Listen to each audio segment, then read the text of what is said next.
of the Wii U, quick aside, we might need to Oh redact our yeah. statements about the Wii U from a previous episode because, Well, go ahead. uh, Go ahead and say yeah, what you need to say about it, so that we can make this also like a segment, and then it's kind of up yeah, there. Yeah. yeah.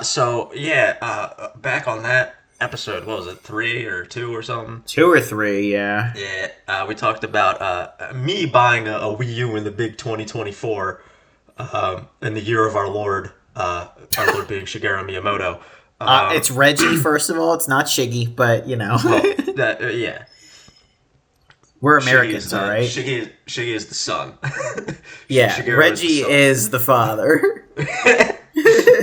Anyway, the um, the in that I made the statement that a Wii U would be worth it to buy if you want to get the games for it, because the games that I wanted were pretty much just the Zelda games on there, which still are not on the Switch. This being Wind Waker HD and Twilight Princess HD, and then I also just got Breath of the Wild for the heck of it.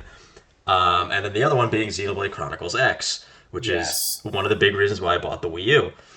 They shadow dropped a trailer like a few weeks ago saying that they were going to release a definitive edition for Xenoblade Chronicles X for the Switch. Which I'm excited to means buy that. I am very excited for that. Not just because, well, firstly because that means all of the Xenoblade games will be on, all the Xenoblade games will be on the Switch.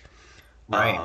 That look really nice on the shelf when you've got all 5 things. If you got the Torna DLC, which I love how they made that an actual physical copy. Physical. That is cool. Or if you're me, it'll look really nice when you have Xenoblade X and Xenoblade X only on your shelf. Hey, gotta bring those numbers up. Anyway, you don't need to get 3. The DLC for 3 is good, but the base game, eh. I do want to play the first one, but I don't really care the about first one. So the others, Xenoblade but 1 is my favorite. Xenoblade 2 is very close behind. I love Xenoblade 2, and then the DLC for Xenoblade 2 is also really good. And then the main base game for Xenoblade 3, I give it a lot of crap. I don't think it's a bad game. I think it's actually a very solid JRPG. I just don't think it's on the level of the other Xenoblade games. So Right. I like to just Well, shit on it a little bit. yeah. And then the DLC for Xenoblade 3 is really good. Right. But the other thing that I'm excited for with Xenoblade X is what I'm hoping, at least from what I heard, with them possibly adding new story content. Cool. That they might pull what they did for Xenoblade Chronicles Definitive Edition, like the first one, Right. where they added in like how Xenoblade 2 and 3 have DLC. They added in kind of like a quote unquote DLC episode, which is just on the cartridge, Yeah. which is like an epilogue to Xenoblade Chronicles 1 called Future Connected, which is really good. And I'm hoping Good. they kind of do that with X. Good. Yeah. So Xenoblade X, just to reiterate, is one of like the 4 genuinely nostalgic days that I have with the Wii U. It's like the day I got it, sort of, which we'll talk about because it's Christmas. The release of Wind Waker HD, the release of Mario Kart 8, and the release of Xenoblade X were like the only games that I was ever like really, really, really excited to play on the Wii U. And I did play a good amount of X. I never finished it, but I think I got pretty far into it. And I don't have a Wii U anymore. But them releasing that game on the Switch, that's phenomenal because I do have a Switch. And that just may be the first like long RPG that I play in a very, very long time because I typically just fire up old Mega Man and call it an evening. Mega Man 27. Yep, pretty much. And for it's legitimately the last holdouts for the Wii U are Wind Waker HD and Twilight Princess HD. Like if they get ported, it's done. I have one more thing to mention with that. It's something that I thought of, and I actually I might as well just like break the news, guys. I really want to buy a Wii U in 2025, and here's why. As me and Mr. Brian were discussing before the podcast, I recently acquired a capture device, and I have the ability to upscale from other consoles. So I have like a cheap little upscaler. It's pretty easy to use. I can record on the fancy pantsy capture device that I have that's meant for HD consoles, I can record NES footage and SNES footage and any console pretty much. It doesn't look great, and definitely things like Legacy Collections or Nintendo Switch Online always look better. But then I could, in theory, like upscale a Wii, or I could buy a Wii U. You just get a Wii U, yeah, and it's already HD.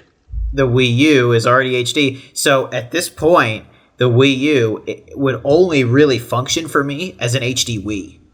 Yeah, but still worth it. Is the Wii U encrypted HD? Oh Christ, I don't know. Well, all you get is an HDMI splitter because the PS3 is encrypted. I have one. So all you got to do is just plug it into an HDMI splitter and you're good. So I use the same screen as my second screen for my computer. But then when I'm playing Switch games and recording off of them, I'll go down to one computer screen and then have the second screen be the Switch. So that creates the need, of course, for a splitter so that I'm not swapping out cords every time my screen only has one HDMI port. It's a little basic. But anyway. I have the splitter specifically to record off of PlayStation 3.